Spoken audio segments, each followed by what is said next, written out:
But the WNBA All-Star Game ratings have come out, and all I could think of right off the bat was 4 little letters. F-A-F-O. F around and find out. You bleep around and find out what this league looks like without Caitlin Clark being involved in your biggest events. Okay, this is wild. The WNBA just announced its All-Star Game ratings, and they're staring down a disastrous 40% decrease. This isn't just a dip, it's a nosedive off a cliff. To put that into perspective, a single regular season game featuring Caitlin Clark actually drew more viewers than the league's biggest event of the entire year. So the experiment is officially over. The repercussions are already crystal clear, and honestly, the league was warned exactly what would happen if it kept neglecting its main draw. The financial bleeding, my friends, has really only just begun in this absolute catastrophe, just like we predicted. The New York Liberty is playing the best style of basketball. They are playing the best basketball currently in the WNBA. And when they just had a nationally televised game on ESPN against the Chicago Sky, against Angel Reese, who was one of the biggest names in the WNBA, they had around 600,000 viewers, which is so low. You cannot make fans watch what they don't want to watch. But all we heard last year is if the fans were only watching the Indiana Fever, only watching games Caitlin Clark was playing in,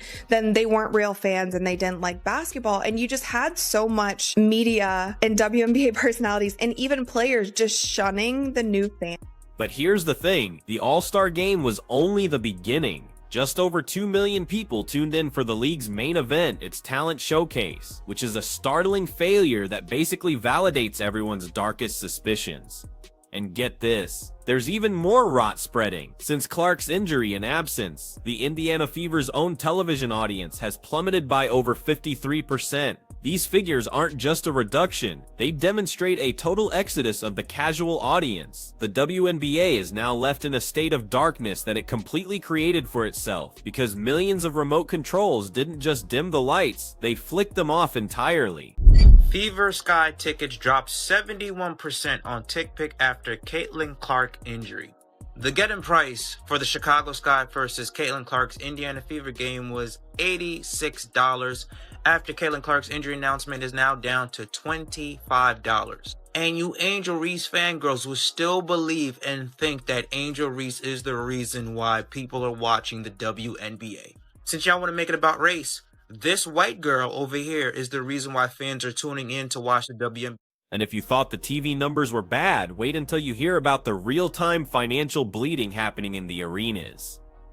After Caitlin Clark's injury, Chicago Sky versus Indiana Fever tickets on TickPick fell by a whopping 71%. Before her injury news, the cheapest seat was $86, but it instantly dropped to just $25. Now, some people will still try to tell you that Angel Reese is the main attraction for WNBA viewers, and that fans are watching because of other players, and that you guys want to make it about race, but the market is speaking loud and clear. Fans were voting with their wallets, and a planned matchup between the Sky and the Fever provided the most undeniable proof. Before Clark's injury, that $86 ticket was a commendable price for the lowest entry. Overnight, those identical tickets fell by 71% to just $25 the moment her injury was made public. This wasn't a theory anymore. This was actual cold hard cash. The so-called Caitlin Clark impact was a quantifiable financial force, and the market didn't just cool off in her absence, it completely vanished.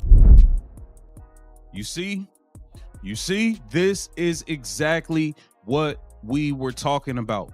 WNBA All-Star ratings are in for 2025, and it is down 40%. 40% from last year. That's bad. That is really bad. We already watched the ticket prices drop by more than 50% because Caitlin Clark was not playing. This is bad news for the WNBA. So check this out. The game on June 7th, the tickets were originally $86. Same seats, now $25. After her injury announcement, 71% drop in price. Over 71% drop in price. Because she's not going to win. So, you're probably asking, how did the league manage to cause this absolute catastrophe? Well, it wasn't just about the multiple injuries we've seen. This disaster actually stemmed from an odd, frankly self-destructive mindset that had been building up all season long. For months, you had several players and even media figures promoting this strange idea that the millions of new fans who were swarming to the WNBA weren't true fans because they were only there to see Caitlin Clark. Instead of embracing this massive tide of new enthusiasm, they were actually rejecting the very people who were shattering attendance records and packing seats.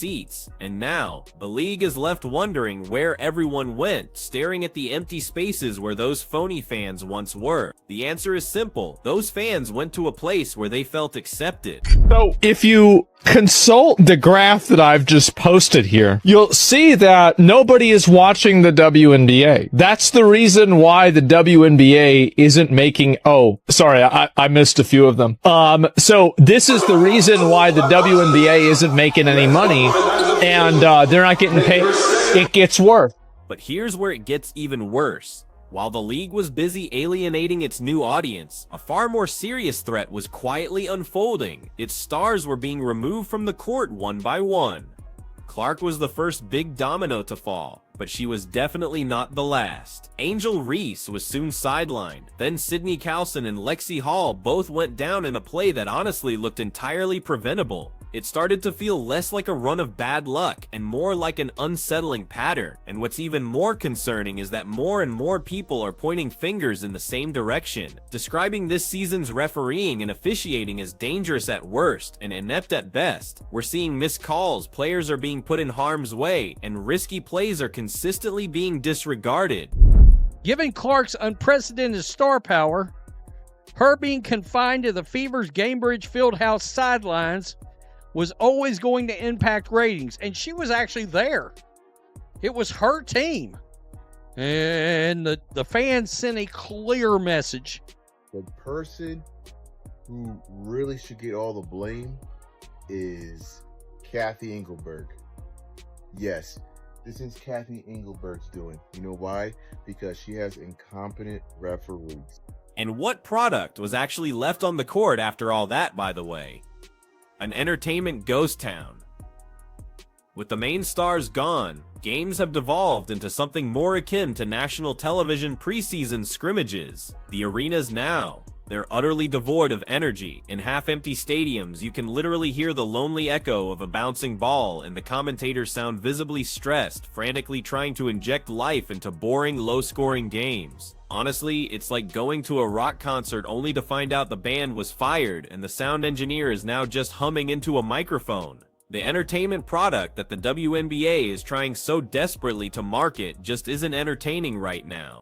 So lads, the All-Star ratings were confirmed, and I have to say, not ideal. Not ideal for the WNBA, and I'll take a look. So, the WNBA All-Star Game had 2.19 million viewers. Like, we can't forget last year it peaked at over 4 million. This, in fact, is less viewership than an average Caitlin Clark game. What this breakdown really reveals is a serious and frankly potentially lethal weakness in the league's entire organizational structure. At this point, the WNBA's fundamental issue becomes glaringly obvious. Think about it. The NBA doesn't collapse when a star player like LeBron James or Steph Curry gets injured. Rivals still rage, storylines persist, and other celebrities step up to take the stage because the NBA has developed incredible depth over the year. In stark contrast, the WNBA's entire 2024 resurgence was built on the backs of just one or two individuals. They didn't create a sustainable ecosystem. They built a delicate attraction, a literal house of cards that was destined to fall apart the instant a crucial component was taken away. This should be a straight up wake up call. With the ticket prices dropping, and now you see the show, the ratings fell tremendously. And it was an awful game. So that large percent of people who did not watch, they probably had a better Saturday than everybody else. We just got to be real.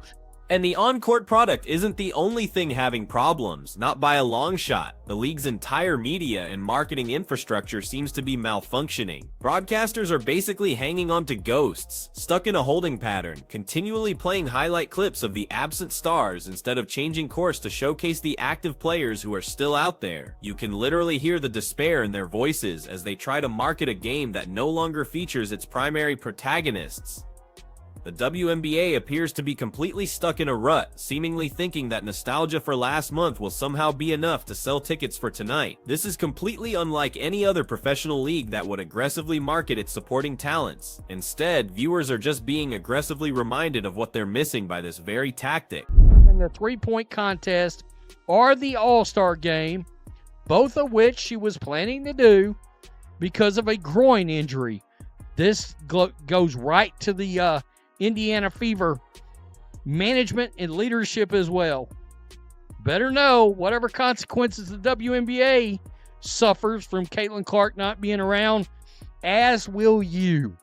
And particularly on the internet, the quiet is absolutely deafening. Social media was once ablaze with passionate argument threads, hilarious memes, and viral videos, but now, the digital bustle has completely vanished and it's just silent. Online discourse has morphed from pure enthusiasm to sharp criticism, and official post-engagement has utterly collapsed. You're mostly seeing complaints now about the league's startling downturn, the dull games, and of course the officiating. At one point, the WNBA was spending money on cultural conversation and relevancy, but the truth is, the WNBA has neither at the moment. The league has devolved into a virtual ghost town, with the only reverberations being sad remnants of its former vibrancy. I'm not going to ignore, nor am I going to take my eyes off of what transpires with the WNBA over the next 2 weeks while Caitlin Clark is out with the quad strain.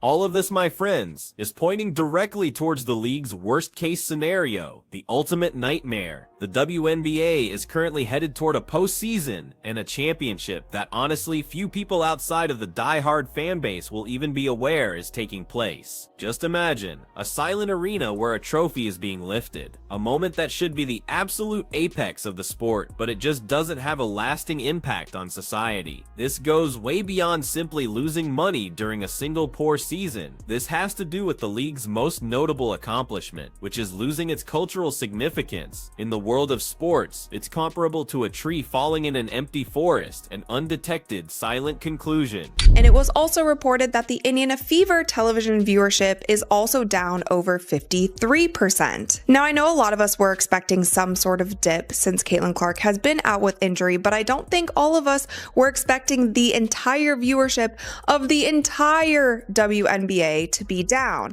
And in a crisis of this magnitude, fingers invariably start pointing upward, right to the very top. It's absolutely necessary to ask, where is the league's leadership's accountability? Under Commissioner Kathy Engelbert's direction this season, the greatest treasure in the league's history was simply not sufficiently safeguarded. She is directly responsible for the refereeing crisis. Her administration failed to put policies in place that would have protected its stars, and it also failed to change course when those stars eventually vanished. It was a disastrous execution and vision failure, an instance where the leaders appeared to stand by and simply watch the house burn down without even reaching for a fire extinguisher. So lads, this is very, very concerning if you're the WNBA coming into the CBA. It is the worst possible thing that can happen, is the ratings coming out. It is the worst possible thing because you cannot work on the assumption anymore that the league's TV deal is going up. You cannot work on that assumption, because the ratings are down over 50%. Fever games are down 53% with Clark out, and it's only national televised. And if the entire collapse wasn't terrible enough, the timing has made it a potentially fatal blow, rather than just a calamity. Negotiations for the WNBA's next media rights agreement are just about to begin, a deal with the potential to be a huge, franchise-altering payout. Amidst the unparalleled Clark effect, they were set to demand $1 billion. They essentially had a royal flush as they walked into that crucial negotiation, but now, as a result of this ratings drop, they are arriving completely empty-handed. There is no leverage left. The networks can see the numbers. That billion-dollar fantasy might have just been dashed, a mistake that could limit the league's ability to develop financially for the ensuing 10 years. So, the league finds itself at a truly scary crossroads, facing a dismal future. The figures are on it. There is undeniable truth to the empty chairs.